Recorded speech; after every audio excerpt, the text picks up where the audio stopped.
Hello बच्चों, विजय study point में आप लोग का स्वागत है।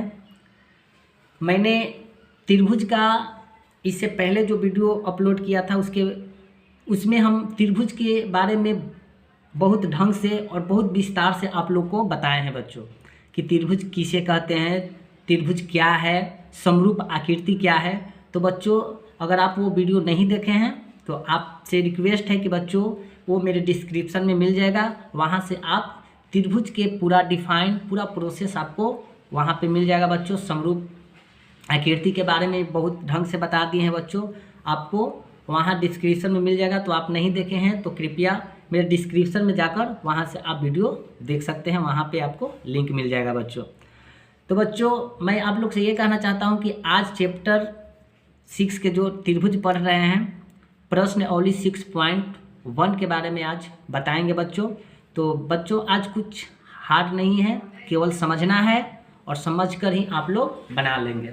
अगर आपको तब पर भी डाउट लगता है तो अपने पास एक कॉपी और कलम रखें और आप उतार सकते हैं और उतार कर आप समझ सकते हैं बच्चों।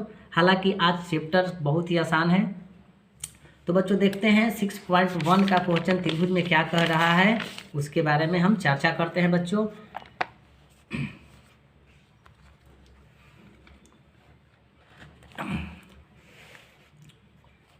देखो बच्चों, प्रश्नावली 6.1 में कोष्ठों में दिए शब्दों में से सही शब्दों का प्रयोग करते हुए रिक्त स्थानों को भरना है बच्चों। रिक्त स्थानों के करना है, भर देना है हमें। तो बच्चों देखिए फर्स्ट क्वेश्चन क्या है कि सभी वृत्त ब्लैंक होते हैं, सार्वगसम होते हैं या समरूप होते हैं। तो देखो बच्चों पहले हमें जानना है कि सार्वगसम क्या होता है और समरूप क्या होता है। हमने समरूप के बारे में तो आप लोग के कल ही बताए हैं, आप लोग भाली भांति जानते हो कि समरूप क्या होती है। ओके बच्चों, तो देखिए बच्चों हम सार्वगसम के बारे में जानते हैं। अपने पास किताब अवश्य रखें 10th क्लास के, ताकि आप लोग को पढ़ने में आसान हो बच्चों। तो देखिए सार्वगसम क्या होता है बच्चों, पहले हम सार्वगसम के बारे में जानते हैं।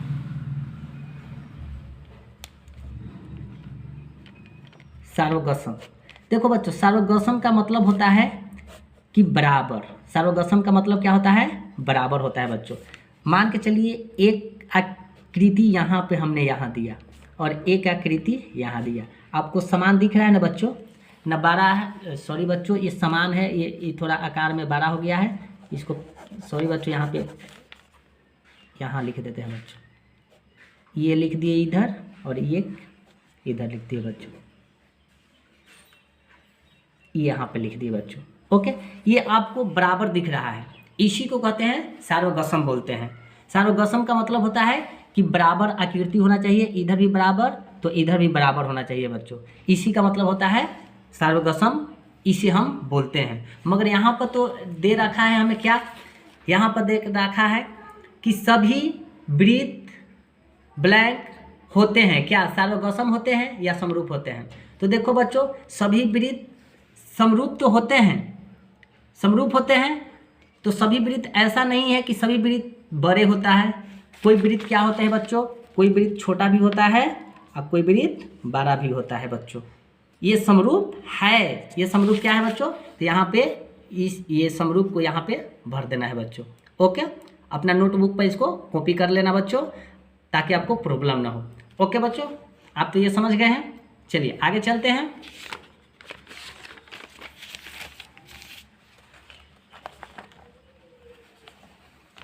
देखिए बच्चों सेकंड क्या कर रही है, सभी वर्ग ब्लैंक होते हैं, क्या होते हैं। तो देखिए बच्चों सभी वर्ग ब्लैंक होते हैं, क्या समरूप होते हैं या सार्वगसम होते हैं। तो देखिए बच्चों सार्वगसम का मतलब अभी बताएं कि बराबर होता है। सार्वगसम का मतलब क्या होता है, बराबर, ना छोटा ना बड़ा, वो बराबर होना चाहिए सार्वगसम का मतलब। समरूप होते हैं, क्यों होते हैं, क्योंकि सभी वर्ग एक जैसा तो होते हैं, मगर कोई वर्ग जो होता है बच्चों, देखिए कोई वर्ग जो होता है छोटा भी होता है और कोई वर्ग जो होता है बड़ा भी होता है, समरूप ये है। ओके बच्चों, एक वर्ग छोटा है एक वर्ग बड़ा, समरूप तो है, एक जैसा है दिख रहा है, तो ये भी समरूप होगा। तो बच्चों आप लोग इसमें क्या कर देना, सेकंड क्वेश्चन में आपको समरूप में यहाँ पे भर देना है बच्चों। ओके बच्चों, चलिए अगला क्वेश्चन क्या कह रहा है, तीसरा क्वेश्चन में देखते हैं कि सभी ब्लैंक त्रिभुज समरूप होते हैं। तो बच्चों यहाँ पे दिया गया है समद्विबाहु और समबाहु दिया गया है। ओके बच्चों, एक है समद्विबाहु और एक होता है समबाहु दिया है। तो देखो बच्चों, त्रिभुज अनेक प्रकार की होती है, बहुत प्रकार की होते हैं। समबाहु होती है, विषमबाहु त्रिभुज होती है, बहुत होता है बच्चों। तो मैं आप लोग से कहना चाहता हूँ कि त्रिभुज विभिन्न प्रकार की होती है। तो इस चलते मैं क्या करूँगा कि इसमें हम समबाहु त्रिभुज इसमें भर देना है बच्चों। इसमें तीसरा क्वेश्चन में समबाहु त्रिभुज भर देना है, तो आप ये वाला इसमें भर देना है बच्चों। ओके बच्चों, आई होप कि आप समझ रहे हैं, ऐसा बात नहीं है कि नहीं समझ रहे हैं। अब देखिए फोर्थ क्वेश्चन कह रहा है बच्चों कि भुजाओं की समान संख्या वाले दो बहुभुज समरूप होते हैं, यदि उनके संगत कोण ब्लैंक होता अति हो तो। बच्चों देखिए यहाँ पर इससे पिछले वीडियो में मैंने बताया हूँ कि संगत कोण क्या होता है, बराबर होना चाहिए, और संगत भुजा भी बराबर होना चाहिए। तो देखिए बच्चों, उनके संगत कोण क्या होगा, ये ओला जो बराबर है ये फर्स्ट में भर दीजिएगा।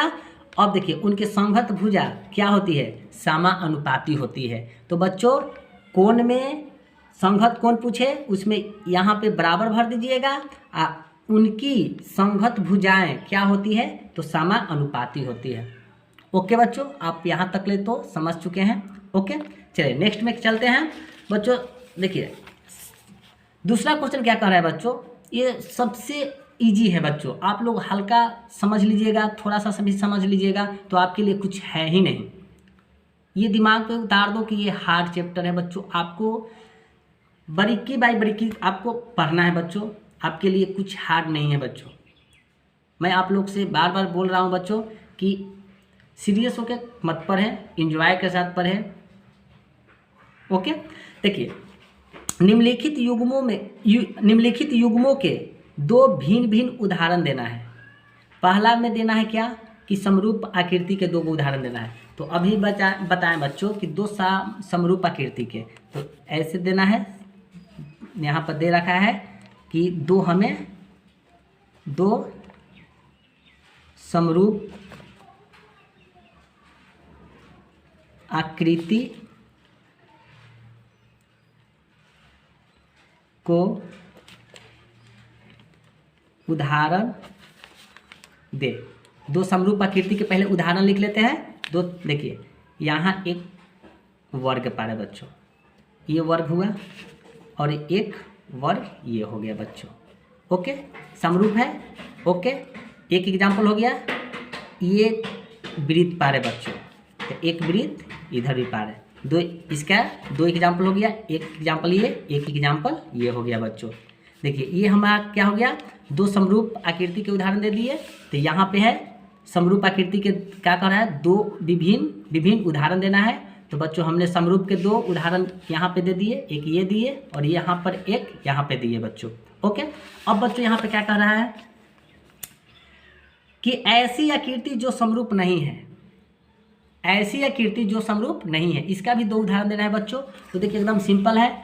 अब देखते हैं यहाँ पर बच्चों क्या कह रहा है, फिर से क्वेश्चन पता, ऐसी आकृति जो समरूप नहीं है बच्चों।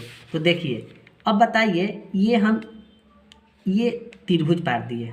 ओके बच्चों, और इधर साइड जो है हम सर्किल पार दिए, वृत्त पार दिए। क्या बता सकते हैं ये समरूप है? नहीं है, क्योंकि ये त्रिभुज है, ये वृत्त है, ये समरूप हो ही नहीं सकता है। एक एग्जाम्पल हो गया, एक एग्जाम्पल और, ये वर्ग पार दिए बच्चों, ये हम क्या पारा, वर्ग। ओके बच्चों ये वर्ग पारे, ये हमने त्रिभुज पार दिए। बताइए क्या ये समरूप आकृति है? नहीं, ये इधर इस साइड ये वर्ग है और ये साइड क्या है, त्रिभुज है, तो ये समरूप आकृति नहीं है। तो ये आपको समरूप आकृति का दो समरूप के आकृति के क्या है, ये जो आकृति समरूप आकृति नहीं है, तो ये हमारा एग्जाम्पल समरूप आकृति नहीं का है। और ये जो अभी बताया बच्चों, अभी बचाए दो समरूप आकृति, ये हमारा समरूप आकृति के है। ओके बच्चों, आई होप कि आप यहाँ तक समझ गए हैं, कोई डाउट नहीं होना चाहिए बच्चों, केवल समझना है बच्चों। 6.1 का इजी तरीका से मैं बता रहा हूँ और इजी मैथ भी है, ऐसा नहीं है बच्चों। पहले कल वाला मैं बार बार बोल रहा हूँ कि कल वाला वीडियो आप देखिएगा तो आपको ये 100% समझ में आएगा बच्चों। तो आप लोग से रिक्वेस्ट है कि अगर पहली वीडियो त्रिभुज के बारे में नहीं देखे हैं तो वो वीडियो आप देख लीजिए, ताकि आपको ये पढ़ने में आसान हो जाएगा बच्चों। ओके बच्चों, तो चलिए अब थर्ड क्वेश्चन क्या कह रहा है, तीसरा क्वेश्चन कह रहा है बच्चों, बताइए कि निम्नलिखित चतुर्भुज समरूप है या नहीं है। देखिए बच्चों, इसमें बताना क्या है, सीधा सीधी देख रहा है, यहाँ भी वर्ग है, यहाँ भी वर्ग है। ओके बच्चों, ओके बच्चों, देखिए इसमें क्या कह रहा है कि चतुर्भुज समरूप है या नहीं है। देखिए बच्चों, इसमें हमारा सभी जो है दिया गया है, कोण जो दिया गया है, अंदर वाला जो कोण है इसमें हमें सभी 90 डिग्री का दिया गया है, सब 90 डिग्री का दिया गया है। देखिए सीधा सीधी लकीर खिंचाता है ना बच्चों, जो सीधा लकीर खींच दिए तो उसको 90 डिग्री का कोण होता है बच्चों, याद रखिएगा। देखिए सब सीधा सीधी लकीर है, सब 90 डिग्री का कोण, तो हमें 90 डिग्री का है। बट बच्चों इसमें देखिए ये 90 डिग्री का नहीं है, इस सब में कोण 90 डिग्री का, देखिए यहाँ ये ऐसे है, ये ऐसे 90 डिग्री का कोण नहीं है बच्चों। ओके बच्चों, तो इसमें है। अब मगर भुजा देखते हैं बच्चों, देखिए 1.5 सेंटीमीटर है, 1.5 सेंटीमीटर अच्छे। और इसमें देखते हैं बच्चे, यहाँ पे है ऊपर जो भुजा है 3 सेंटीमीटर है। तो देखिए बच्चों, हमें सीधा सीधी पता चल रहा है कि 1.5 के दोबरी 3 है। ओके बच्चों, 1.5 के दोबरी सब में देखिए 3 है। ये तो हमें पता चला है कि भुजा हमें समरूप पता चल रहा है, मगर कोण हमें समरूप नहीं दिख रहा है। ओके बच्चों, तो आप क्या कर सकते हैं कि इसमें आपको भुजा आपको सीधा सीधी दिख रहा है कि भुजा बाहरी वाला जो है 1.5, देखिए इधर 3 है, तो यहाँ पे ऐसे बच्चों लिख सकते हैं। देखिए हमें ऐसे लिख सकते हैं, पहले यहाँ से देखते हैं बच्चों, एस आर से देखते हैं, एस आर बट्टा देखते हैं एस आर, तो क्या होगा डी सी, डी सी हो गया बच्चों। अब देखते हैं क्यों, यहाँ पे गौर करना बच्चों कि एस आर जो है हमें दे रखा है 1.5 सेंटीमीटर और आर डी हमारा दे रखा है कितना बच्चों, 3 सेंटीमीटर। तो देखो बच्चों, अगर ये 1.5 है तो अगर पॉइंट को हटाते हैं तो ये 15 हो जाएगा। अब बच्चों ये 3 है और ये पॉइंट को हटाते हैं यहाँ है तो 0 बैठा देंगे बच्चों।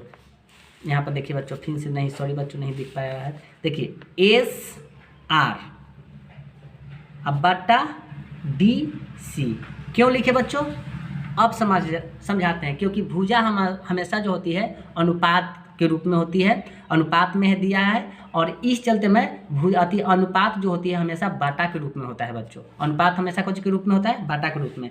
तो मैंने यहाँ पे दे रखा है एस आर कितना दे रखा है, हमें यहाँ पर दे रहा है 1.5 सेंटीमीटर दे रहे हैं। अब यहाँ बच्चों दे रखा है कोई चीज़ डी सी के अंदर कितना दे रखा है, 3 सेंटीमीटर दे रखा है बच्चों। तो यहाँ पर 3 सेंटीमीटर दे रखा है। तो देखिए अनुपात जो हमेशा जो होती है वो क्या होती है कि बाटा के रूप में होता है। तो देखो एस आर जो हमारा दे रखा है, एस आर कितना है 1.5, तो यहाँ लिखेंगे बच्चों 1.5 बाटा डी सी कितना है 3 है। अब देखो बच्चों, यहाँ पे पॉइंट को हटाएंगे तब 15 हो जाएगा, और देखिए 3 है, अगर पॉइंट को यहाँ लाएंगे तो एक 0 हो जाएगा बच्चों, तो ये हो गया 30। अब देखिए 15 दूना 30 यानी 2 हो गया बच्चों।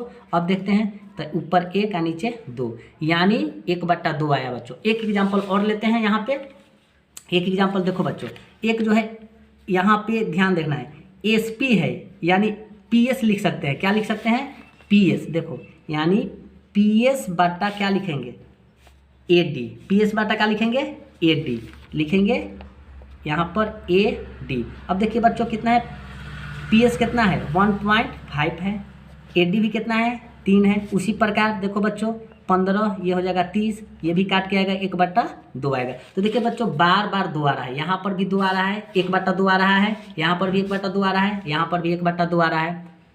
तो ये से साबित होता है, ये से प्रूफ होता है बच्चों कि भुजा हमें समरूप है मगर कोण समरूप नहीं है बच्चों।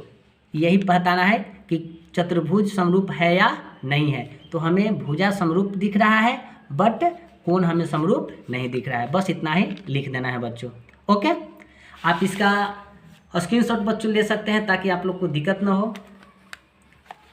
मैंने सरल करके ये मैथ को बता दिया ताकि आप लोग को दिक्कत ना हो बच्चों। अगर इतना पर भी डाउट होता है तो वीडियो को रिपीट करके एक बार और देख लीजिएगा ताकि आप लोग की प्रॉब्लम ना हो बच्चों। तो आज की क्लास बच्चों यहीं तक रहेगी। अगले फिर वीडियो में मिलते हैं, नेक्स्ट वीडियो में मिलते हैं नए अंदाज के साथ। पढ़ते रहिए, मन लगा के पढ़ते रहिए, कोई दिक्कत नहीं होगा बच्चों। जब तक मैं हूँ तब तक दिक्कत नहीं होना चाहिए बच्चों। आपको जो भी डाउट हो वो क्लियर मैं करूँगा, आप केवल कमेंट बॉक्स में बता दीजिएगा कि सर ये प्रॉब्लम है, इसके बारे में कुछ अच्छे ढंग से और प्रोसेस के साथ बताइए, तो मैं आप लोग को बता दूंगा बच्चों। तो धन्यवाद बच्चों, जय हिंद, अपना ख्याल रखिएगा।